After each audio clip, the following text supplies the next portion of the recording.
الحمدللہ رب العالمین والصلاة والسلام علی سید المرسلین اما بعد فاعوذ باللہ من الشیطان الرجیم بسم اللہ الرحمن الرحیم الصلاة والسلام علیک یا رسول اللہ وعلی آلک واصحابک یا حبیب اللہ الصلاة والسلام علیک یا نبی اللہ وعلی آلک واصحابک یا نور اللہ۔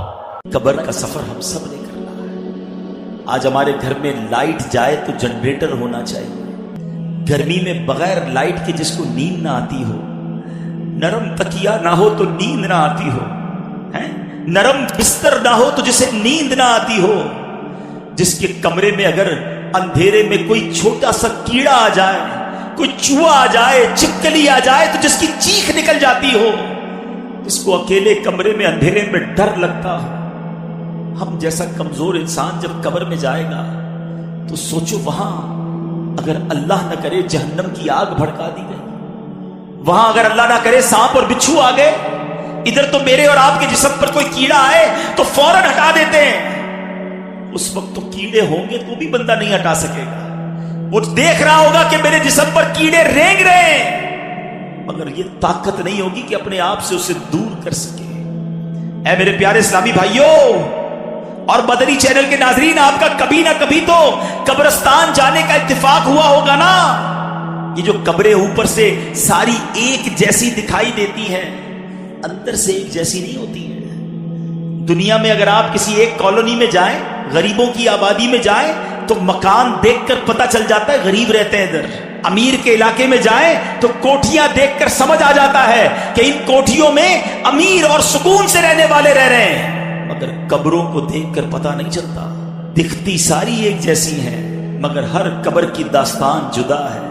کوئی تو قبر میں جنت کی نعمتیں لوٹ رہا ہے، کوئی تو قبر میں جلوہ مصطفیٰ میں گم ہے، کسی کی قبر میں تو جنت کی کھڑکی کھلی ہوئی ہے، کوئی تو اپنی قبر میں نم کا نومت العروس کے مزے لوٹ رہا ہے، کسی کو تو قبر ایسے دبا رہی ہے جیسے ماں گود میں اپنے بچے کو پیار سے دباتی ہے۔ مگر اسی قبرستان میں کوئی قبر ایسی بھی ہوتی ہے پیارے اسلامی بھائیوں، جس میں سانپ اور بچھو اس قبر والے کو عذاب دے رہے ہوتے ہیں۔ میرے آقا نے اس طرح انگلیاں کر کے بتایا، عذاب کی ایک صورت سرور کائنات علیہ الصلوۃ والسلام نے اس طرح کر کے بتائی کہ بے نمازی کو قبر ایسے دبائے گی کہ جیسے پسلیاں ٹوٹ پھوٹ کر ایک دوسرے میں پیوست ہو جائیں گی۔ کسی کو قبر نے چکنا چور کر دیا ہوتا ہے، کسی کی قبر میں جہنم کی کھڑکی کھلی ہوتی ہے، اسی قبرستان میں کسی قبر میں آگ بھڑک رہی ہوتی ہے۔ اشجع الاقرا، حدیث میں اس سانپ کا نام بھی بیان کیا گیا۔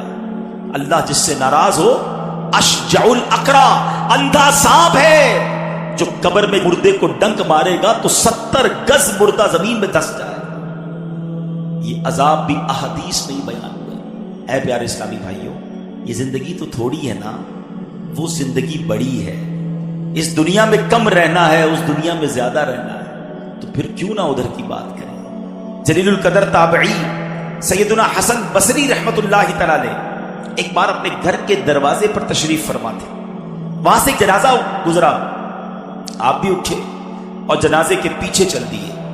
جنازے کے نیچے ایک چھوٹی بچی زاروں کتار دوڑتی ہوئی اس جنازے کے ساتھ ساتھ جا رہی تھی اور کہہ رہی تھی، اے بابا جان، آج مجھ پر وہ وقت آیا ہے کہ پہلے کبھی نہ آیا تھا۔ حضرت سیدنا حسن بصری رحمت اللہ تعالی علیہ نے جب یہ درد بھری آواز سنی تو آنکھیں اشکبار اور دل بے قرار ہو گیا۔ دست شفقت اس یتیم بچی کے سر پر پھیرتے ہوئے آپ نے فرمایا، بیٹی تم پر نہیں، تمہارے مرحوم بابا جان پر وہ وقت آیا ہے جو آج سے پہلے ان پر کبھی نہ آیا تھا۔ دوسرے دن آپ نے دیکھا کہ وہی چھوٹی بچی آنسو بہاتی ہوئی قبرستان کی طرف جا رہی ہے۔ باپ سے بڑی محبت تھی، اس سے رہا نہیں جا رہا تھا، وہ قبرستان جا رہی ہے۔ سیدنا حسن بصری رحمت اللہ تعالی علیہ بھی حصول عبرت کے لیے اس بچی کے پیچھے پیچھے قبرستان کی طرف چل دیے۔ جب قبرستان پہنچ کر وہ چھوٹی بچی اپنے والد مرحوم کی قبر سے لپٹ گئی، حضرت سیدنا حسن بصری جھاڑیوں کے پیچھے بیٹھ گئے، چھپ گئے کہ دیکھوں یہ بچی کیا کہتی ہے۔